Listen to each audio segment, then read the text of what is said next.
बिस्मिल्लाहिर्रहमानिर्रहीम। मेरे अज़ीज़ दोस्तों, आप सबको NAQ TV4 पर खुशामदीद। हम हैं पाकिस्तान जर्मनी के सीनियर कारकुन चौधरी मोहम्मद ताज साहब। अपने ख़यालात का इज़हार करना चाहते हैं। आइए चौधरी मोहम्मद ताज साहब की तरफ चलते हैं और उनके जज्बात, उनके आवाज़ जो वो बुलंद करना चाहते हैं उसके बारे में। जी बिस्मिल्लाहिर्रहमानिर्रहीम। जैसे कि दोस्तों ने फ़लस्तीन के बारे में बहुत कुछ कहा है, लेकिन मैं भी कुछ कहना चाहता हूँ। मेरे नज़रियात और ख़यालात में थोड़ा सा शायद आपको फ़र्क नज़र आया। मैं ये कहना चाहता हूँ कि फ़लस्तीनी पर जुल्म हो रहा है, इसमें कोई दो राय नहीं है। उनके साथ बहुत ही जुल्म हो रहा है, लेकिन ये जुल्म क्यों हो रहा है? ये मुसलमानों की गलत पॉलिसियाँ हैं और मुसलमानों की गलत सोच है। आप ऐसी पॉलिसियाँ बनाएं, आप ऐसी खारजा पॉलिसियाँ बनाएं कि ये नौबत ही ना आए कि इसराइल मुसलमानों को शहीद करे। और इतनी बेरहमी से इसराइली अगर मरता है तो वो उसके भी माँ बाप और बहन भाई हैं, उनको भी उतना ही दुख होता है जितना मुसलमान शहीद होता है या मुसलमान मरता है, उसको और उसके बड़ों को दुख तकलीफ़ होती है।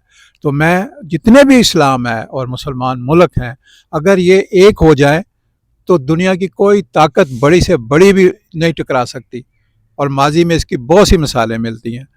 तो मैं अपने मुसलमान भाइयों से आज भी अपील करता हूँ कि खुदा के लिए एक हो जाए, एक हो जाए। आपको कोई भी ऐसे जुल्म का निशाना नहीं बना सकता। पाकिस्तान जिंदाबाद। जी, ये हमारे दोस्त थे, इन्होंने जो जिस जिस बात का इज़हार किया, बहुत दुरुस्त सिमत की तरफ आपने निशानदी की कि क्या करना चाहिए, और ये तलख सच्चाई भी है जो आपने बयान की है। बात यह है कि मुसलमान, जहाँ तक ममालिक का ताल्लुक है, आप ये कह रहे हैं ना एक हो जाए, ये ख्वाबों वाली बातें हैं। अगर आप ये कहें ना ये नहीं हो सकते, ये इन रास्तों पे चल चुके हैं, ये तो बिखर चुके हैं। आप देखें दाएं बाएं दोनों ममालिक मुसलमान ममालिक हैं, और इर्द गिर्द के रीजन में बड़े मुसलमान ममालिक हैं। किसी में जुर्रत नहीं को आवाज़ बुलंद कर सके।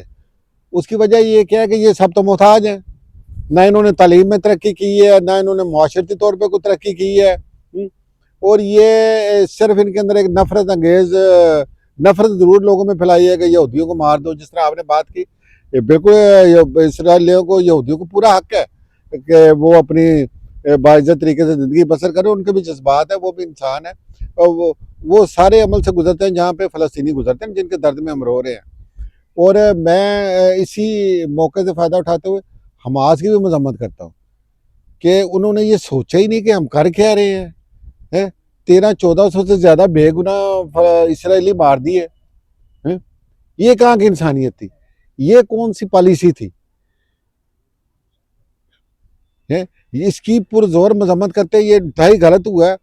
और मतलब रात के अंधेरे में उन्होंने हमला किया, उसको पता नहीं था, और वो उसमें कामयाब, वो दरिंदगी की इंतहा कर दी थी उन्होंने भी। लेकिन उसके बदले क्या हुआ है? उसके बदले भी तो चंगेजियत आ रही है, वहशत आ रही है। किरदार तो एक ही है दोनों का। उनके जितने बस में था वो कर गए। उन्होंने रद्द अमल के तौर पे 20,000 से ज्यादा बच्चे शहीद हो चुके हैं। 150-200 से ज्यादा एम्बुलेंस से तबाह कर दी है, हॉस्पिटल में बम मारे हैं, राशि स्ट्रक्चर तबाह कर दिए हैं। गजा से उनको निकाला गया था, दूसरी जगह शिफ्ट किया गया था, निकल जाओ यहाँ से, रफा, वहाँ पे बमबारी हो रही है।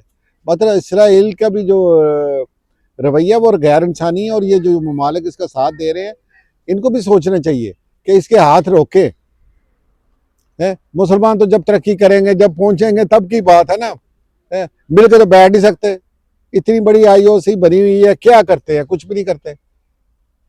एक तो यूनिवर्सिटी नहीं है इस काबल के जहाँ पे जो दुनिया में नुमाया हो को पढ़े लिखे लोग लेके निकला है। अगर किसी मुल्क में, किसी मुसलमान मुल्क में कोई बंदा तालीम में या किसी शोबे में आगे आ जाता है, तो उसको उसके फिरके में, उसकी ज़ात में तकसीम कर के क्या अशर करते हैं, ये टिकने नहीं देते। अब तरीक उठा के देख रहे हैं, जाबर बिन हजाल, अल बेरूनी, ये जितने मुसलमान साइंसदान जिस पे हम फख्र करते हैं, इनके ज़िंदगी में इनके साथ इन्होंने अशर क्या किया? इस लिहाज से ये नहीं, अगर आप ये कहना मैं मतलब मुझे मैं शायद बात ना करता, लेकिन जिस तरह आपने ये इकट्ठे हो जाए, ये कैसे इकट्ठे होंगे, ये नहीं हो सकते, ये इस काबिल ही नहीं है। आप देखें ये जो जिससे रिकॉर्डिंग कर रहे हैं, ये बनाने वाले कौन है? हैं ये दिन रात यहूदियों को गालियां दे सकते हैं, तो सारा कुछ कर सकते हैं। अपने मुल्क में कोई ईसाई होगा, कोई गैर मुस्लिम होगा, वो उनको उनके चर्च जला सकते हैं, उनको मार सकते हैं, उनके बर्तन हम अलग रखते हैं और सजदे करते हैं मशरिक में और खाते हैं मगरब का हम। मेरे अज़ीज़ दोस्तों, उम्मीद है आपको हमारा ये प्रोग्राम पसंद आया होगा। अगर पसंद आए NAQ TV को लाइक करें, सब्सक्राइब करें और कमेंट सेक्शन में जाकर हमें बताएं आपको हमारा ये प्रोग्राम कैसा लगा। और जाते जाते बेल आइकॉन को ज़रूर क्लिक करें ताकि हमारी आने वाली वीडियो आप तक पहुंचती रहें। इसी के साथ हमें इजाज़त दें। अस्सलामु अलैकुम व रहमतुल्लाहि व बरकातुहू।